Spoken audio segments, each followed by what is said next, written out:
നമസ്കാരം, ഞാൻ അഭിജിത്ത് പോലുവളപ്പിൽ. ഇന്ന് നമ്മുടെ വീഡിയോ വന്നിട്ടൊരു സ്പെഷ്യൽ റെസിപ്പിയാണ് കേട്ടോ. റെസിപ്പി എന്ന് പറഞ്ഞു കഴിഞ്ഞാൽ കക്കയിറച്ചി എങ്ങനെ കുക്ക് ചെയ്യുക എന്നുള്ളതാണ് ഇന്നത്തെ വീഡിയോ. അപ്പോൾ നമുക്ക് വിശദമായ വീഡിയോയിലേക്ക് കിടക്കാം. അപ്പോൾ നമ്മൾ ഫസ്റ്റ് കക്ക കഴുകാനുള്ള പരിപാടിയിലാണ്. 2 കിലോ കക്ക മേടിച്ചിട്ടുണ്ട് കേട്ടോ. അപ്പോൾ 2 കിലോ ഫുള്ളായിട്ട് കുറച്ച് ഉപ്പിട്ടുണ്ട്. ആദ്യം ഉപ്പിട്ടിട്ടാണ് കഴുകണത്. അതായത് നല്ല വൃത്തിയിൽ കഴുകേണ്ട കാര്യമുണ്ട്. എന്താ കാരണം വെച്ചാൽ ഇതിൽ മണൽത്തരികൾ ഉണ്ടാവും. അതിനാണ് നമ്മൾ കൃത്യമായിട്ട് കഴുകി കളയുന്നത്. അപ്പോൾ നല്ലപോലെ ഉപ്പൊക്കെ മേളിൽ നല്ലപോലെ ഉപ്പൊക്കെ ഇട്ടിട്ട് കഴുകി കളയണം. കുറച്ച് കഴുകണം, അല്ലെങ്കിൽ അതിൽ കക്കയുടെ മാംസത്തിന്റെ ഉള്ളിലൊക്കെ മണൽ കയറിയിരിക്കാനുള്ള സാധ്യതയുണ്ട്. അപ്പോൾ അത് കംപ്ലീറ്റ് പോയില്ലെങ്കിൽ നമ്മൾ ഇത് കറി വെച്ച് കഴിയുമ്പോൾ ഇതിൽ മണൽത്തരി കടിക്കാനുള്ള സാധ്യതയുണ്ട്. അപ്പോൾ അതാണ് നല്ലോണം കഴുകണം എന്ന് പറയുന്നത്. ഇത് കണ്ട നമ്മുടെ ആദ്യത്തെ കഴുകലിൽ തന്നെ നമുക്ക് ഇത്രയധികം മണൽത്തരികൾ കിട്ടിയിട്ടുണ്ട്. അപ്പൊ ഇനി 2-3 പ്രാവശ്യം കഴുകുക. അപ്പൊ ഫസ്റ്റ് കഴുകൽ കഴിഞ്ഞിട്ടുണ്ട്. 6 പ്രാവശ്യം വാഷ് ചെയ്തിട്ട് 6 പ്രാവശ്യം വാഷ് ചെയ്തിട്ടാണ് ഇതിന്റെ മണൽത്തരികൾ പോയത്. അപ്പോൾ കക്കയിറച്ചി മേടിക്കണവർ ശ്രദ്ധിക്കുക, മാക്സിമം നല്ലപോലെ വാഷ് ചെയ്തതിന് ശേഷം ധൃതി പിടിക്കാതെ നല്ലപോലെ വാഷ് ചെയ്തതിന് ശേഷം മാത്രം കറി വയ്ക്കാൻ തുടങ്ങുന്നതായിരിക്കും നല്ലത്. അപ്പോൾ നമ്മളിതിപ്പോൾ വാഷ് ചെയ്ത് സെറ്റ് ആയിട്ടുണ്ട്. ഇനിയപ്പോൾ നമുക്ക് നല്ല കറി വയ്ക്കാനുള്ള കാര്യങ്ങളിലേക്ക് കിടക്കാം. കറിയല്ല, നമ്മൾ റോസ്റ്റാണ് ചെയ്യണത്. അപ്പോൾ അതിൻ്റെ കാര്യങ്ങളിലേക്ക് കിടക്കാൻ.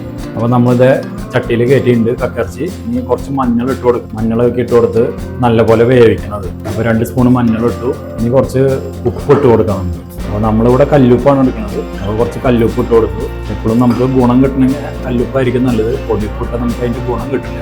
നല്ലപോലെ തിരുമ്മി കൊടുത്തതിന് ശേഷം നമ്മളത് അടച്ചു വെച്ചിട്ടൊന്ന് വേവിച്ചെടുക്കണം. അപ്പോൾ ഇപ്പോൾ ഇതിൻ്റെ ഒരു പ്രത്യേകത എന്ന് വെച്ചാൽ ഇത് ഓൾറെഡി വെന്ത കക്കയാണ്. അതുകൊണ്ട് നമുക്ക് അധികം നേരം വേവിക്കേണ്ട ആവശ്യമില്ല. ജസ്റ്റ് ചൂട് കയറി കഴിഞ്ഞാൽ നമുക്കിത് അടപ്പത്തുനിന്ന് വാങ്ങാം. വേവിക്കാൻ തുടങ്ങാം കേട്ടോ. ഫ്ലെയിം കൊടുത്തിട്ടുണ്ട്. അതിന് നമുക്കിത് വേവുമ്പോഴേക്ക് ഇതിൻ്റെ ബാക്കി ചേരുവകളൊക്കെ സെറ്റ് ചെയ്ത് വെക്കാം. ഇഞ്ചി എടുത്തിട്ടുണ്ട്, ആവശ്യത്തിന് ഇഞ്ചി, ചെറിയ ഉള്ളി ആവശ്യത്തിന്, അതുപോലെ വെളുത്തുള്ളി ആവശ്യത്തിന്. ഇത്രയും സാധനങ്ങളിവിടെ സെറ്റ് ചെയ്ത് വെച്ചിട്ടുണ്ട്. ഇനി സബോള ഒരു 5-6 സബോള അരിഞ്ഞ് വെച്ചിട്ടുണ്ട്. ഇനി നമ്മളതിൽ ഇതിൻ്റെ രുചി കൂട്ടാൻ വേണ്ടിയിട്ട് നമ്മൾ തേങ്ങ കൊത്തിയിടും. അപ്പോൾ ഒരു 3/4 തേങ്ങയോളം തേങ്ങ കൊത്ത് എടുത്തിട്ടുണ്ട് കേട്ടോ. പിന്നെ നമുക്ക് വേണ്ടത് മല്ലിയിലയാണ്. മല്ലിയില അവിടെ സെറ്റ് ചെയ്ത് വെച്ചിട്ടുണ്ട്. അപ്പോൾ ഇത്രയും സാധനങ്ങളാണ് നമുക്ക് ഇതിലേക്ക് ചേർക്കാനുള്ളത്.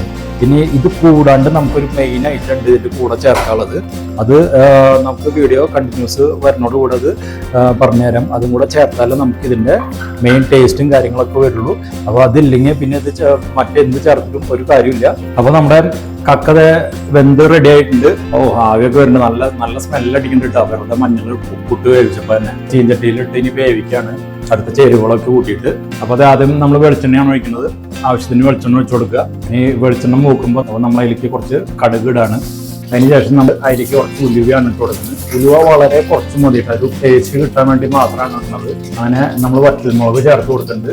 ഒരു 3 വറ്റൽമുളക് അതിലേക്ക് ഇട്ടിട്ടുണ്ട്. പിന്നെ കുറച്ച് കറിവേപ്പില ചേർത്തിട്ടുണ്ട്. നന്നായി അങ്ങോട്ട് ഇളക്കി കൊടുക്കുക. സംഭവങ്ങളെല്ലാം കൂടി ഒന്ന് സെറ്റ് ആവാൻ വേണ്ടിയിട്ട്. ഈ മുളകൊക്കെ ഒന്ന് നൈസായിട്ട് മൂത്ത് കഴിയുമ്പോൾ നമ്മുടെ അരപ്പ് വെളുത്തുള്ളി ഇഞ്ചിയൊക്കെ കൂടെ അരച്ച സംഭവം നമ്മൾ ആഡ് ചെയ്യാണ്. വെളുത്തുള്ളി ഇഞ്ചിയൊക്കെ കൂടെ നമ്മൾ ക്രഷ് ചെയ്തെടുക്കുന്നുണ്ട് കേട്ടോ. അപ്പോൾ നമ്മൾ ഇതിൽ ചെയ്തിട്ട് ചോപ്പറിലിട്ട് വലിക്കുകയാണ് ചെയ്തത്, അരച്ചിട്ടില്ല. അപ്പോൾ നിങ്ങൾക്ക് ഇനി അരക്കണമെങ്കിൽ അരച്ച് പേസ്റ്റ് ആക്കിയിട്ട് ഇടാം. അതൊക്കെ ഓരോരുത്തർ താല്പര്യം പോലെ ചെയ്യുക. എന്നിട്ട് അതിലേക്ക് നമ്മൾ തേങ്ങാക്കൊത്ത് അരിഞ്ഞു വെച്ചിട്ടുണ്ടായിരുന്ന തേങ്ങാക്കൊത്ത് നമ്മൾ എടുത്തിടാണ്. ഇതെല്ലാം കൂടെ നല്ലപോലെ ഇളക്കി കൊടുക്കണം. ഇളക്കി നന്നായി മൂപ്പായതിന് ശേഷം നമ്മൾ അരിഞ്ഞു വെച്ചിട്ടുള്ള സബോള എടുത്ത് ചീനിച്ചട്ടിയിലേക്ക് ഇടണം. സബോള നമ്മൾ ആദ്യം ഇടാനതിന് കാരണം എന്താണെന്ന് വെച്ചാൽ ഈ തേങ്ങക്കൊത്തിൻ്റെ സബോളയുടെയും വേവ് 2 ആയതുകൊണ്ടാണ് നമ്മൾ തേങ്ങ നല്ലോണം വെന്തതിന് ശേഷം സബോള ആഡ് ചെയ്യണത്. അങ്ങനെ നമ്മൾ നല്ലോണം ഇളക്കി കൊടുത്ത് സബോളയൊക്കെ നന്നായി വെന്ത് എന്താ പറയുക കളറൊക്കെ ചേഞ്ചായി ഏകദേശം ഒരു ബ്രൗണിഷ് ബ്ലാക്ക് കളറിലേക്ക് മാറും. അപ്പോൾ അത് മാറിക്കഴിയുമ്പോൾ നമ്മൾ അതിലേക്ക് മസാലപ്പൊടികൾ ആഡ് ചെയ്യണം. അപ്പോൾ ആദ്യം നമ്മൾ അല്പം ആവശ്യത്തിന് മുളക് പൊടി ചേർത്ത് കൊടുത്തു. അതിനുശേഷം നമ്മൾ കുറച്ച് മല്ലിപ്പൊടിയാണ് ആഡ് ചെയ്യണത്. പിന്നീട് ആവശ്യത്തിന് മഞ്ഞൾ പൊടിച്ചത് ആഡ് ചെയ്യുന്നുണ്ട്. അതിനുശേഷം നമ്മൾ കുരുമുളക് പൊടി ആഡ് ചെയ്യും. ഇത്രയും പൊടികൾ നമ്മൾ ആഡ് ചെയ്തതിന് ശേഷം പിന്നെയും അത്യാവശ്യം നല്ലപോലെ ഇളക്കി എല്ലാം മിക്സ് ആവുന്ന രീതിയിൽ ഇളക്കി പിടിപ്പിച്ച് ഈ മസാലപ്പൊടികളുടെ ഒക്കെ ഒരു പച്ചക്കുത്തുണ്ടല്ലോ, ആ പച്ചക്കുത്ത് പോകണവരെ നമ്മൾ നല്ലപോലെ ഇളക്കി വേവിക്കുക. അതിന് ശേഷമാണ് നമ്മൾ ഇതിലേക്ക് നമ്മുടെ സ്പെഷ്യൽ ഇൻഗ്രീഡിയൻ്റായ മസാല ചേർക്കണം കേട്ടോ. അപ്പോൾ മസാല ഉണ്ടാക്കുന്നത് നമുക്കിപ്പോൾ കാണാം എങ്ങനെയാണെന്നുള്ളത്. ഇതാണ് നമ്മുടെ മെയിനായിട്ട്. അപ്പോൾ ഇവനെ പൊടിച്ച് ചേർക്കുമ്പോഴാണ് നമുക്ക് കറക്റ്റായിട്ടുള്ള ടേസ്റ്റ് കിട്ടുക. ഇത് മല്ലി, കുരുമുളക്, വറ്റൽമുളക്, കറുവപ്പട്ട, ഒരു ജാതിക്കയുടെ ഇതുണ്ട്, പിന്നെ ഏലക്കുണ്ട്, ഗ്രാമ്പുണ്ട്. അപ്പോൾ ഇത്രയും സാധനങ്ങളായിട്ടാണ് നമ്മൾ മസാല സെറ്റ് ചെയ്യണം കേട്ടോ. അപ്പോൾ ഇത് നമ്മൾ ഇത് പൊടിച്ച് ചേർക്കും. ലാസ്റ്റാണ് ഇത് പൊടിച്ച് ചേർക്കുക. നമ്മുടെ മസാല ഇവിടെ വറുത്ത് സെറ്റ് ചെയ്തിട്ടുണ്ട്. ഇനി നമ്മുടെ ജാറ് ഇവിടെ റെഡിയാണ്. ഇനി മസാല വറുത്ത് നമ്മൾ പൊടിച്ചെടുക്കും. ഇപ്പോൾ മസാല നമ്മൾ നീറ്റായിട്ട് പൊടിച്ചെടുക്കുന്നുണ്ട്. അങ്ങനെ നമ്മുടെ പൊടികളൊക്കെ കൂടിയിട്ട് എല്ലാം മിക്സ് ചെയ്ത് നല്ലപോലെ വെന്തതിന് ശേഷം അതിലേക്ക് നമ്മൾ കുറച്ച് കറിവേപ്പില ഇട്ട് കൊടുത്ത് അതിൻ്റെ കൂടെ കുറച്ച് 2 പച്ചമുളക് അരിഞ്ഞ് ആഡ് ചെയ്തിട്ട് നമ്മുടെ സ്പെഷ്യൽ ഇൻഗ്രീഡിയൻ്റ് ആയ നമ്മുടെ മസാല പൗഡർ ചേർത്ത് നല്ലപോലെ വേവിച്ചെടുക്കുക. അതിൻ്റെ ഒരു പച്ചക്കുത്തൊക്കെ പോയി, മസാലയ്ക്ക് പച്ചക്കുത്ത് ഉണ്ടാവാൻ സാധ്യതയില്ല, കാരണം നമ്മൾ വറുത്തിട്ടാണ് പൊടിച്ചിരിക്കുന്നത്. അപ്പോൾ എല്ലാം മിക്സായി എല്ലാം കൂടി ചേർന്ന വരെ നല്ലോണം ഒന്ന് ഇളക്കി ചൂടാക്കുക. അതിന് ശേഷമാണ് നമ്മൾ ആദ്യം വേവിച്ച് സെറ്റ് ചെയ്ത് വെച്ചിട്ടുള്ള നമ്മുടെ കക്കയിറച്ചി ഇതിലേക്ക് മിക്സ് ചെയ്ത് കൊടുക്കുന്നത്. അപ്പോൾ കക്കയിറച്ചി കുറേശ്ശെ വാരി നമ്മൾ നമ്മുടെ മസാലക്കൂട്ടിലേക്ക് നമ്മൾ ആഡ് ചെയ്ത് കൊടുക്കുകയാണ്. കംപ്ലീറ്റ് കക്കയിറച്ചി തിരിച്ചിട്ടതിന് ശേഷം നമ്മളിതിനെ നല്ലപോലെ ഒന്ന് മിക്സ് ചെയ്ത് എല്ലാം ഒന്ന് കൂടി ചേരുന്ന പരുവത്തിൽ നല്ലപോലെ മിക്സ് ചെയ്ത് നമ്മൾ കുറച്ച് നേരം കൂടി ഒന്ന് നല്ലപോലെ ഇതൊന്ന് മിക്സ് ചെയ്ത് ഇറച്ചി മസാലയൊക്കെ കൂടെ പിടിക്കാവുന്ന രീതിയിൽ മിക്സ് ചെയ്ത് നല്ലപോലെ ഒന്ന് ചൂടാക്കി എടുത്തു കഴിഞ്ഞാൽ സംഭവം റെഡിയാവും. ഈ കക്കയിറച്ചി പാകം ചെയ്യുമ്പോൾ നമ്മൾ പലരും ഈ കാണുന്ന ഒരു ബ്ലാക്ക് സംഭവം നമ്മൾ എടുത്ത് കളയാറുണ്ട് ഇറച്ചിയിൽ നിന്ന്. ചിലർ എടുത്ത് കളയും, ചിലർ എടുത്ത് കളയാറില്ല. ശരിക്കും നമ്മളത് എടുത്ത് കളയേണ്ട ആവശ്യമില്ല. ഇതിൻ്റെ കാഷ്ടോ അങ്ങനത്തെ വേസ്റ്റ് സാധനങ്ങളല്ല, ശരിക്കും ഇതിൻ്റെ ലിവറാണത്. അപ്പോൾ അതും കൂടി ഉണ്ടെങ്കിലാണ് നമുക്ക് ടേസ്റ്റ് കിട്ടുക. ചിലർ ഇത് നെക്കി കളയണമായിട്ട് നമ്മൾ കേട്ടിട്ടുണ്ട്.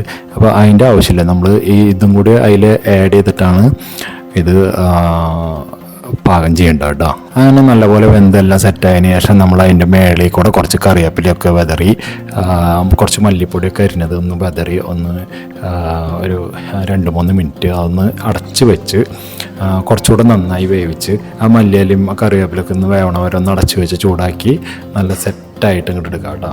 അങ്ങനെ ഫൈനലി നമ്മുടെ കക്കയിറച്ചി സംഭവം സെറ്റായിട്ടുണ്ട്. എല്ലാം റെഡിയായി ഓക്കെ ഉണ്ട്. വെന്ത് തീയൊക്കെ ഓഫ് ചെയ്തു കേട്ടോ.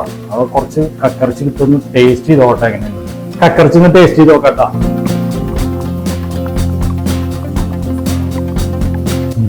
അടിപൊളി വെറൈറ്റി ടേസ്റ്റ് ആയിട്ടുണ്ട്.